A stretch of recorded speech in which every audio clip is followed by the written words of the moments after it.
Bienvenue au château de Naxos. Après la prise de Constantinople pendant la 4e croisade en 1204, la plupart des îles d'Égée ont été données à Venise. Marc Sanudos, le neveu du duc de Venise, a conquéri l'île de Naxos qui se situait au milieu des Cyclades. Elle était fertile et sa place géographique était importante. Quand Marc Sanudos est devenu le souverain de l'île, il a fondé le duché de Naxos. Il a commencé à construire son château au sommet d'une colline, un château très important car Naxos a été à l'époque un petit village. Le château a été construit à la place de l'ancienne citadelle. Au plus haut sommet du château se trouve la tour de Sanudos, construite en 1207. Au milieu de la place centrale se trouve la cathédrale catholique et l'évêché. La tour de Sanudos. Au nord du château se situe l'unique tour ronde connue comme la tour de Glezos. La tour ronde sauvée aujourd'hui comme la tour de Glezos.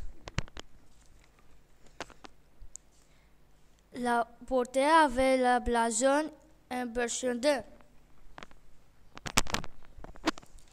Le château avait 3 entrées. Aujourd'hui, seulement les 2 se sont sauvées. La porte fameuse au nord-ouest du château, qui a été faite en bois très épais. Par là passaient les commerçants de l'époque. La porte fameuse. Une deuxième porte, connue comme paraporti, la porte d'à côté, se situe au sud-est du château. La porte d'à côté paraporti au sud-est du château. Les seigneurs s'intéressaient beaucoup à l'éducation des habitants du château, c'est pourquoi ils ont construit des écoles. L'école des Ursulines, l'école des Jésuites, le musée archéologique d'aujourd'hui et des couvents. Anne, la cathédrale catholique. 2. L'évêché. 3.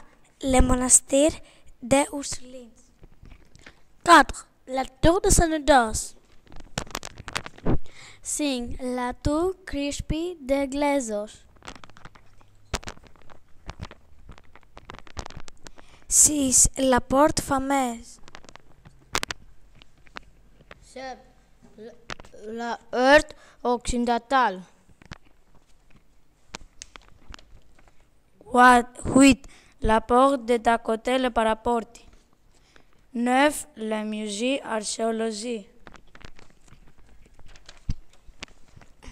10. L'école des Ursulines.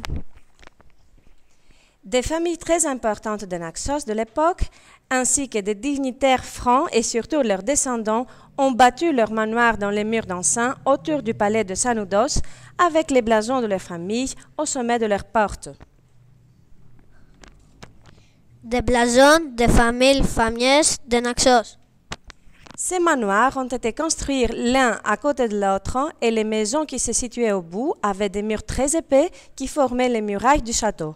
Au fil des années, beaucoup de quartiers ont été créés. Burgos, Grotta, le quartier juif. Les maisons construites dans les mers ranchées et les quartiers autour du château.